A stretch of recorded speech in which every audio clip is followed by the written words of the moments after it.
नमस्कार from Devbhoomi, sending you all divine vibes.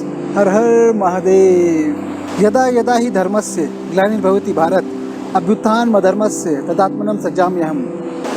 परित्राणाय साधूनां विनाशाय च दुष्कृतां धर्म संस्थापनार्थ संभावामि युगे युगे। हे भारत, जब जब धर्म की हानि होती है और अधर्म बढ़ता है, तब तब मैं स्वयं की रचना करता हूँ। साधु पुरुषों के कल्याण के लिए तथा दुष्कर्मियों के विनाश के लिए और धर्म की स्थापना के लिए मैं युगों युगों तक जन्म लेता रहूँगा। हम सब जानते हैं, जब जब जरूरी हुआ परमात्मा ने इस धरती पर अवतार लिया, गलत को सही किया, गलत गलत साबित हो ऐसा वातावरण बनाया, अधर्म का विनाश किया और धर्म की स्थापना की। मेरी धर्म में आस्था है। मेरा मानना है कि उसकी मर्जी के बिना इस धरती पर एक पत्ता भी नहीं हिलता। हम सब जरा सी खुशी पा जाने पर फूले नहीं समाते। जीवन में जरा सा कुछ पा जाने पर हमारा सीना गर्व से चौड़ा हो जाता है। हम प्राउड फील करने लगते हैं। हमारा व्यवहार दूसरों के प्रति बदल जाता है। ये स्वाभाविक है, क्योंकि हम एक नॉर्मल ह्यूमन बीइंग है। हम अपने गुस्से को कभी कंट्रोल नहीं कर पाते। जरा सा गुस्सा आ जाने पर हम सामने वाले को उसकी भाषा में जवाब देने लग जाते हैं। गुस्सा आना स्वाभाविक है। हम एक नॉर्मल ह्यूमन बीइंग है। कभी कभी सही होते हुए भी हम गलत का सामना नहीं कर पाते। हम डर जाते हैं कि जो हमारे पास है कहीं उसे हम खो ना दें। यहाँ पे हम गलत को जीतने का मौका देते हैं। डर जाना स्वाभाविक है, क्योंकि हम एक नॉर्मल ह्यूमन बीइंग है।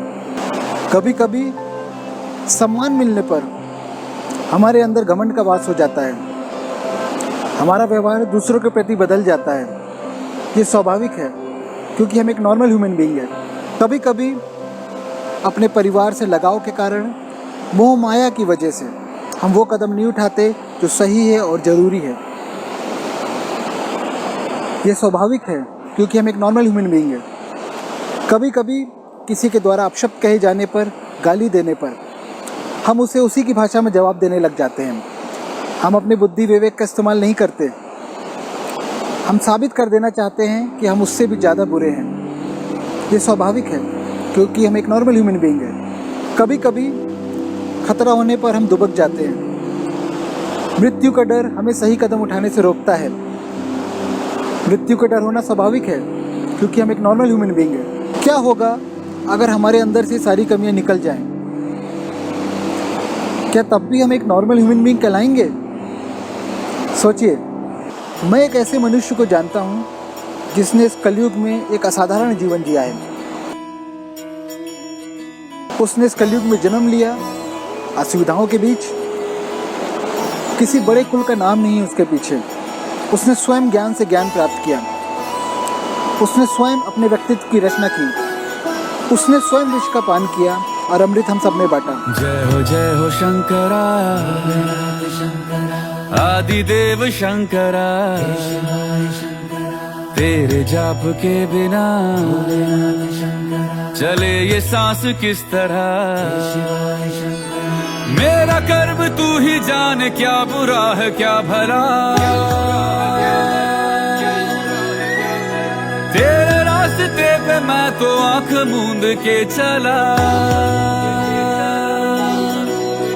तेरे नाम की जोत ने सारा हर लिया तमस मेरा।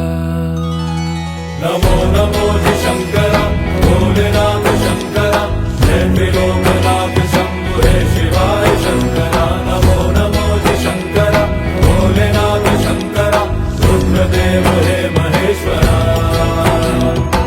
उसने जीवन में बहुत कुछ पा जाने पर कभी सीना चौड़ा नहीं किया, अपने व्यवहार में परिवर्तन नहीं किया। उसने कभी किसी को अपशब्द नहीं कहा, उपयुक्त समय पर जवाब दिया। कभी अपने गुस्से पे कंट्रोल नहीं खोया। उसने कभी गलत के आगे सर नहीं झुकाया। कुछ खो जाने का भय नहीं उसमें। कभी गलत को जीतने का मौका नहीं दिया। सम्मान मिलने पर कभी घमंड नहीं किया और एक गरीब के प्रति भी व्यवहार को निर्मल रखा। उसने कभी मोह माया के आगे सर नहीं झुकाया। अपना कुछ खो जाएगा ये डर होते हुए भी उसने वो कदम उठाया जो सही है और ज़रूरी है। उसे अपशब्द कहे गए, उसे गालियाँ दी गई, उसे बदनाम किया गया, लेकिन वो बुद्धि विवेक का इस्तेमाल करना जानता है। उसका व्यवहार फिर भी सामान्य रहा। मृत्यु का डर नहीं है उसे। मृत्यु के सामने वो सीना चौड़ा करके खड़ा हो जाता है। विरोधियों ने उसे फांसी पर चढ़ाने की पूरी तैयारी कर ली थी। मृत्यु के डर ने उसे कभी सही करने से नहीं रोका। वो अपने कर्मों को ही अपना ईश्वर मानता है। उसने धर्म का महत्व फिर से इस दुनिया को बताया और धर्म की मजबूती से स्थापना की। उसने अधर्मियों को भी धर्म का अनुसरण करना सिखाया। मैं उसे क्या कहूँ, एक साधारण मनुष्य या ईश्वर का अवतार। जय श्री राम। हर हर महादेव। चंद्रमा ललाट पे, भस्म है भुजाओं में, वस्त्र बाघ छाल का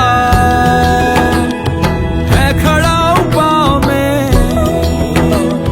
प्यास क्या हो तुझे, गंगा है तेरी जटाओं में।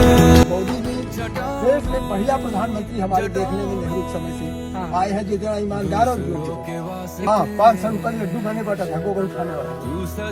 गोबर उठाते हैं आप? भाई जा रखे आपकी आंखों में आंसू आ गए ये कहते हुए। इसे भावनात्मक लगाव है मेरा किससे लगाव है? पीएम से।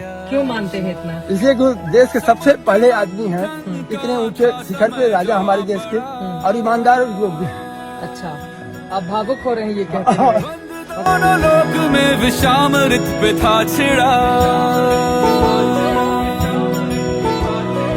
अमृत सभी मैं बांट के, प्याला विष का तूने खुद पिया। नमो